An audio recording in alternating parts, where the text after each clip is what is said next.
I now give the floor to Mr. Max Blumenthal.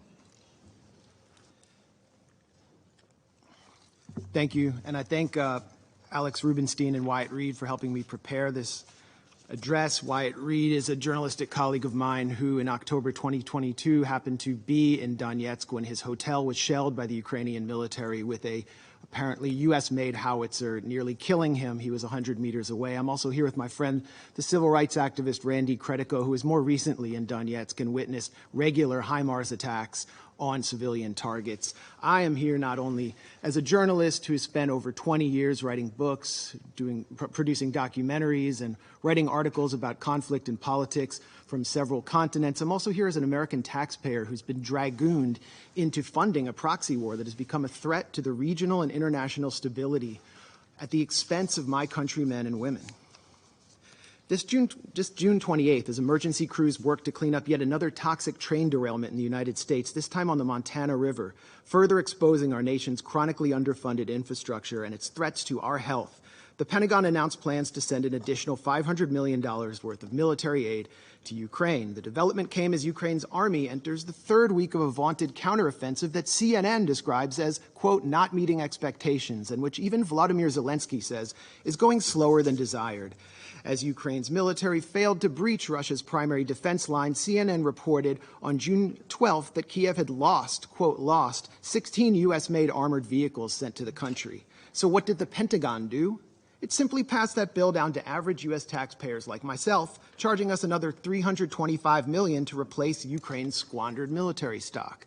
There was zero effort to consult the U.S. public's position on the matter, and the vast majority of Americans likely did not even know the exchange took place. This policy that I'm describing to you, which sees Washington prioritize unrestrained funding for a proxy war with a nuclear power in a foreign land while our domestic infrastructure falls apart before our eyes, exposes a disturbing dynamic at the heart of the Ukraine conflict, an international Ponzi scheme that enables Western elites to seize hard-earned wealth from the hands of average U.S. citizens and funnel it into the coffers of a foreign government that even Transparency International ranks as consistently one of the most corrupt in Europe.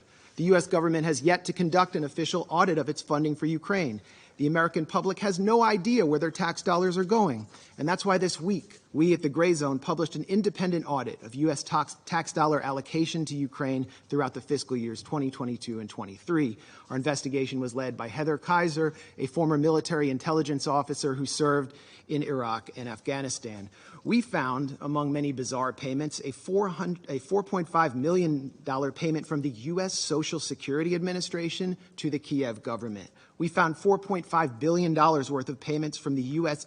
Agency for International Development to pay off Ukraine's sovereign debt, much of which is owned by the global investment firm BlackRock. That amounts to $30 taken from every U.S. citizen at a time when 4 in 10 Americans cannot afford a $400 emergency. We found tax dollars earmarked for Ukraine, padding the budgets of a television station in Toronto, a pro-NATO think tank in Poland, and believe it or not, even rural farmers in Kenya. We found tens of millions to private equity firms, including one in the Republic of Georgia, as well as $1 million payment to a single private entrepreneur in Kiev. Our audit also revealed the Pentagon's $4.5 million contract with a company called Atlantic Diving Supply to provide Ukraine with unspecified explosives equipment. This is a notoriously corrupt company that none other than Tom Tillis, the chairman of the Senate Armed Services Committee, previously lambasted for its, quote, history of fraud. Yet once again, Congress has failed to ensure these shady payments and massive arms deals are properly tracked. In fact, much of the military and humanitarian aid shipped to Ukraine has simply vanished. Last year, CBS News quoted the director of a pro-Zelensky nonprofit in Ukraine who reported that only 30% of aid was reaching the front lines. The embezzlement of funds and supplies is at least as troubling as the potential consequences of the illicit transfer and sales of military-grade weapons. Last June, the head of Interpol warned that the massive transfers of arms into Ukraine means, quote, we can expect an influx of weapons in Europe and beyond, and that criminals are now, as we speak, focusing on them. This May, a group of anti-Kremlin Russian exiles outfitted with gear supplied by the Ukrainian government was hailed by Western politicians for carrying out terrorist attacks in Russian territory using American-made Humvees. Although the group, the so-called Russian Volunteer Corps, is led by a man who calls himself the, quote, White King, and includes numerous open admirers of Adolf Hitler, described as neo-Nazis in U.S. mainstream media, the Western weaponization of this militia against Russian forces and Russian civilians has not prompted any outcry from Congress. And while the Biden administration has promised that it's keeping tabs on the weapons sent, a State Department cable leaked last December conceded that, quote, kinetic activity and active combat between Ukrainian and Russian forces create an environment in which standard verification measures are sometimes impracticable or impossible. The Biden administration not only knows that it cannot track the weapons it's shipping to Ukraine, it knows that it is escalating a proxy war against the world's largest nuclear power and daring it to respond in kind. We know this because back in 2014, and this timeline is so important, that's when NATO Secretary General Jens Stoltenberg said that the war started following a U.S.-backed coup d'etat. President Barack Obama rejected demands from Kiev to send lethal offensive weaponry because, as the Wall Street Journal put it, he had a, quote, long-standing concern that arming Ukraine would provoke Moscow into further escalation that would drag Washington into a proxy war. When Donald Trump entered office in 2017, he attempted to hold the line on Barack Obama's policy, but was soon branded a Russian puppet by the Beltway press corps and the Democratic Party for refusing to send Raytheon's Javelin missiles to the Ukrainian military. His reluctance to send the Javelins became a central theme of his impeachment, and he predictably relented. As U.S.-made offensive weaponry began to reach the front lines of the Donbass, the collective West exploited the Minsk Accords to, quote, give Ukraine time to arm up, as the former German Chancellor Angela Merkel put it. In January 2022, the U.S. announced a $200 million arms package to Ukraine. Follow the timeline. By the 18th of February, observers from the Organization for Security and Cooperation in Europe reported a doubling in ceasefire violations, with OSCE maps showing the overwhelming majority of targeted sites on the side of pro-Russian separatists in Donetsk and Lugansk. 5 days later, Russia invaded Ukraine. And since then, the U.S. and its allies have been scurrying up the escalation ladder at every opportunity. Quote, things we couldn't give in January because it was escalatory were given in February, a former State Department official complained after meeting with Ukrainian counterparts.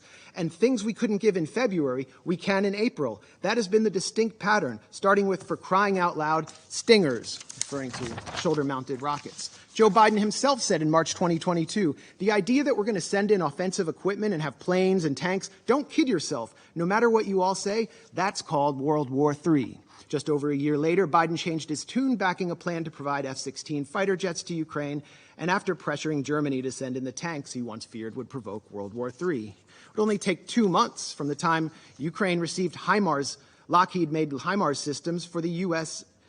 for the Ukrainian military to begin targeting critical infrastructure, using them to strike the Antonovsky Bridge over the Dnipro River, and again 2 months later in a test strike on the Kakhovka Dam to see if the Dnipro's water could be raised enough to stymie Russian crossings, as the Washington Post reported. 3 weeks ago, the Kakhovka Dam was destroyed, triggering a major environmental catastrophe that caused mass flooding and contamination of the local water supply. Ukraine, of course, blames Russia for this attack, but has produced no evidence. Around this time, Ukraine also baselessly accused Russia of planning a provocation at the Zaporozhye nuclear plant. This triggered a resolution by Senators Lindsey Graham and Richard Blumenthal, no relation to me, calling for NATO to intervene directly in Ukraine and attack Russia if such an incident occurred. The move by Blumenthal and Graham thus established a de facto red line for initiating U.S. military action, much like the one set down in Syria, which, as a former U.S. diplomat commented to journalist Charles Glass, was an open invitation to a false flag. Will we see another Duma deception, but this time in Zaporozhye? This time with nuclear consequences? Why are we doing this? Why are we tempting nuclear annihilation by flooding Ukraine with advanced weapons and sabotaging negotiations at every turn? We've been told by people like Senator Dick Durbin that Ukraine is literally in a battle for freedom and democracy itself, and therefore anyone who opposes military aid to Ukraine opposes the very defense of democracy, according to this logic. So where's the democracy in Vladimir Zelensky's decision to ban opposition parties, to criminalize the media outlets of his legitimate political opponents, to jail his top political rival and his deputies, to raid Orthodox churches and jail clergymen? Where is the democracy in the Ukrainian government's imprisonment of Gonzalo Lira, an American citizen, simply for challenging the official narrative of Ukraine's war? And where is the democracy in Zelensky's recent decision to suspend elections in 2024 on the grounds that martial law has been declared?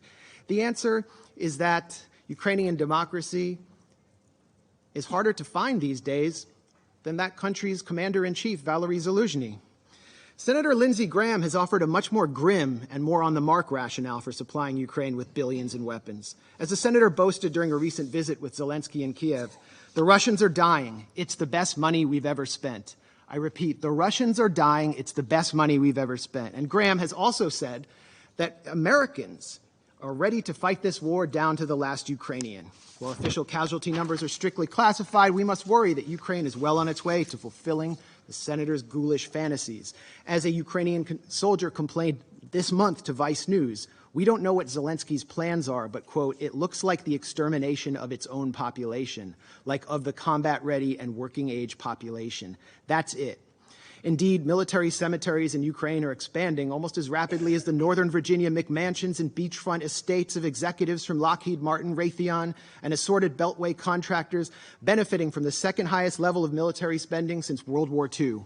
These are the real winners of the Ukraine proxy war, not average Ukrainians or Americans or Russians, the winners, or Europeans for that matter. The winners are people like Secretary of State Tony Blinken, who spent his time between the Obama and Biden administrations launching a consulting firm called West Exec Advisors, which secured lucrative government contracts for intelligence firms and the arms industry.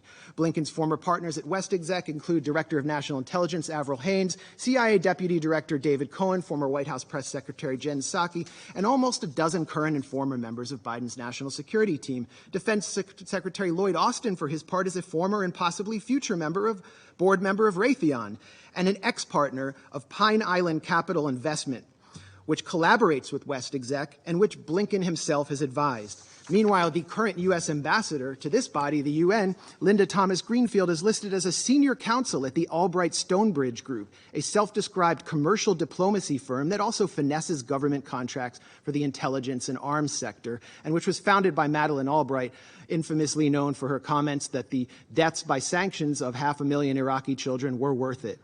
So while military-age Ukrainian men are ripped off the streets by military police and sent to the front lines, the financially and politically connected architects of this proxy war are planning to walk through the revolving door to reap unimaginable profits once their time in the Biden administration is over. For them, a negotiated settlement to this territorial dispute means an end to the cash cow of close to $150 billion in U.S. aid to Ukraine. So in closing, when the United States, my country, a permanent member of this council, has fallen under the control of a bipartisan regime which seeks to perpetuate a proxy war for as long as it takes, in the words of Joe Biden, which considers diplomacy synonymous with unilateral coercive measures to, quote, turn the ruble to rubble, as Biden pledged to do, whose leadership subverts negotiations in order to pursue profit while refusing to properly inform its own citizens what they're paying for, and pushes the sons and brothers of its supposed Ukrainian partners out onto a killing field in order to bludgeon a geopolitical rival, when both Zelensky and members of U.S. Congress are calling for preemptive strikes on Russia,